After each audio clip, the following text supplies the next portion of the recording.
Hello everyone, in this video we are going to discuss that how do organism reproduce. ये topic हम आज discuss करने जा रहे हैं कि एक ऑर्गेनिज्म रिप्रोड्यूस कैसे करता है. So let's begin. Before starting the topic, सबसे पहला चीज़ और इम्पॉर्टेंट चीज़ which we have to discuss, which we have exerted or which we have extracted from our topic is reproduce. Basically reproduce या फिर reproduction, ये होता क्या है, इस टर्म से हम क्या समझते हैं. So let's go through this. इससे पहले भी हम जान लें कि हम इस वीडियो में जानने वाले क्या क्या हैं. सबसे पहले हमें जानना है इस वीडियो के थ्रू कि रिप्रोडक्शन यानी कि जो हमारा टर्म है ये खुद क्या है, first thing. And the second thing we are going to discuss कि इसके एडवांटेजेस क्या क्या हैं. ठीक, so let's begin. Basically reproduction is nothing but it's just a process. ये एक प्रोसेस है जिसके थ्रू एक लिविंग ऑर्गेनिज्म अपने बहुत सारी काइंड को प्रोड्यूस करता है. एक लिविंग ऑर्गेनिज्म इन सेंस वो ह्यूमन भी हो सकता है. लिविंग ऑर्गेनिज्म इन सेंस वो एक बर्ड भी हो सकता है. लिविंग ऑर्गेनिज्म इन सेंस वो हमारा एक फ्रॉग भी हो सकता है. सो लिविंग ऑर्गेनिज्म कुछ भी हो सकते हैं, भले वो ह्यूमन्स हों या फिर वो फ्रॉग्स हों या फिर वो बर्ड हों, कोई भी लिविंग ऑर्गेनिज्म. यहाँ पर हम सिर्फ बात कर रहे हैं अपने एक कौन से लिविंग ऑर्गेनिज्म के बारे में, नॉर्मल. पहले हम हर लिविंग ऑर्गेनिज्म के बारे में एक ओवरव्यू ले रहे हैं एज ही हमारा इंट्रोडक्शन पार्ट है. सो हमने यहाँ पर टॉपिक देखा था कि हाउ डू ऑर्गेनिज्म रिप्रोड्यूस कैसे करते हैं. तो हमने इसका एक सिंपल से डेफिनेशन निकाला है, the process by which any of the living organism produce it's kind. यानी कि एक लिविंग ऑर्गेनिज्म अपने बहुत सारे काइंड प्रोड्यूस करता है जिस प्रोसेस के थ्रू ए जैसे प्रोड्यूस कर रहा है बी सी डी, उसे हम बेसिकली इस प्रोसेस को बेसिकली हम रिप्रोडक्शन टर्म करते हैं. Now next point we have to discuss here is advantages. यानी कि क्या एडवांटेजेस हैं ऑफ रिप्रोडक्शन और रिप्रोड्यूस जो भी हो. So let's go through that. सबसे पहला हमें देखना है जो advantages, that is first generation, second generation, जो कि हमने यहाँ पर मेंशन कर रखा है already.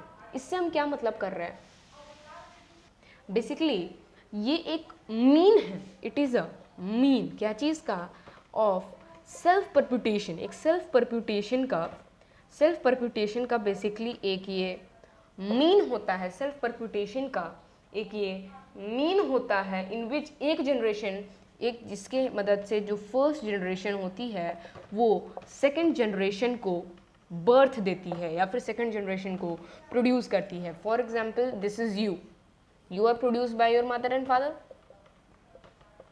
Okay, mother is produced by her mother or father is produced by her mother or father. So basically आप इन दो जनरेशन यानी कि मदर और फादर, इन दो जनरेशन के इन इसके एक नेक्स्ट जनरेशन है. आपके मदर और फादर फर्स्ट जनरेशन थे, आप सेकंड जनरेशन हो, यानी कि फर्स्ट जनरेशन से सेकंड जनरेशन. ठीक है, अब ये सेकंड से जब यू विल प्रोड्यूस तो वो कौन होगा, वो होगा हमारा बेसिकली थर्ड जनरेशन. तो ये जनरेशन वाइज जो पर्टिकुलरली जनरेट हो रहे हैं, ये हमारा सबसे पहला इसका हम एडवांटेजेस कह सकते हैं. सेकंड एडवांटेज है existence of species, as it is mentioned here. Existence of species ये हमारा सेकंड, पहला हमने ऑलरेडी डिस्कस कर रखा है, ये हमारा दूसरा है. चले इसके बारे में अब हम डिस्कस करते हैं. The existence of species. अगर ह्यूमन्स रिप्रोड्यूस नहीं करें तो जो एक ह्यूमन है या फिर कोई भी एक ऑर्गेनिज्म है, ये ऑर्गेनिज्म है, अब क्योंकि ये रिप्रोड्यूस नहीं करेगा, रिप्रोडक्शन करता क्या है, ये बस एक बीइंग अपने काइंड को प्रोड्यूस कर रहा है. ठीक है, प्रोड्यूस कर रहा है ना. और अगर रिप्रोडक्शन का प्रोसेस नहीं होगा, यानी कि ये प्रोडक्ट मतलब कि ये प्रोड्यूस नहीं करेगा, तो इस पर्टिकुलर स्पीशीज की और वेराइटीज़ या फिर और फॉर्म्स तो फॉर्म नहीं होंगी. एग्जैक्टली बिल्कुल नहीं होंगी. तो नहीं होंगी तो फिर ये क्या होगा, वो जो पर्टिकुलर स्पीशीज है इस बंदे के ख़त्म होने के बाद वो पर्टिकुलर स्पीसीज भी खत्म हो जाएगा. यानी कि हम पढ़ते हैं टाइगर, तो टाइगर का एक टाइगर है, वो टाइगर मरा, अगर वो रिप्रोडक्शन नहीं करता है तो वो एक टाइगर मर गया, अब उसके बाद नया टाइगर होगा ही नहीं फिर, यानी कि एक्सटिंक्शन का रेट कितना इंक्रीज करेगा। ह्यूमन है, अभी हमारे अर्थ पे हम बोलते हैं अप्रॉक्सली 7 बिलियन ह्यूमंस हम लोग हैं, अप्रॉक्सली कहते हैं, अप्रॉक्सली बोल रहे हैं, तो अप्रॉक्सली अगर 7 बिलियंस हैं, अगर रिप्रोडक्शन नहीं होता तो अभी केवल 1 ह्यूमन ही होता, या फिर वो भी नहीं होता, हो सकता है वो भी खत्म हो रखा होता, इजंट इट। सो क्या है, यही चीज़ जो है हमारा ये बताना चाहता है। ठीक है, हमने यहाँ तक देख लिया एग्जिस्टेंस ऑफ स्पीसीज मतलब क्या है, इसको हम लाइन में कहें तो it is essential for the existence of community, किसी भी एक स्पीशीज़ की कम्युनिटी के एग्जिस्टेंस के लिए ये काफ़ी ज़्यादा इंपॉर्टेंट है। उसके बाद चलते हैं हम अपने तीसरे पॉइंट पे। तीसरा पॉइंट क्या है, the transmission of genetic material. Reproduction का एक पार्ट है ट्रांसमिशन, अगर ट्रांसमिशन नहीं होता है तो फिर रिप्रोडक्शन कैसे होगा। ठीक है, it involves the transmission of genetic material from the parental generation to the next generation, यानी कि फर्स्ट जनरेशन, यानी कि जो आपका पेरेंटल जनरेशन है उससे सेकंड जनरेशन, यानी कि फर्स्ट जनरेशन आपके पेरेंटल जनरेशन, फर्स्ट जनरेशन में आपके मदर फादर हैं, तो सेकंड जनरेशन में आप हो, यू,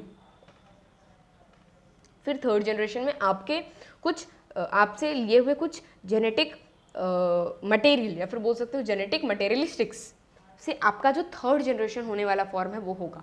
ठीक है, फर्स्ट जनरेशन से सेकंड जनरेशन, सेकंड जनरेशन से जो थर्ड जनरेशन होगा। हम एग्जाम्पल की तरह बोल रहे हैं, फर्स्ट जनरेशन आपके मदर फादर हुए तो सेकंड जनरेशन आप खुद हुए, यू हुए। ठीक है, अब हम चलते हैं अपने नेक्स्ट पॉइंट जो कि हमारा है इवोल्यूशन। इवोल्यूशन नामक एक चैप्टर ही पूरा है जो कि अभी तो डिलीट हो गया, बट हाँ इवोल्यूशन नाम का एक हमने चैप्टर देखा है।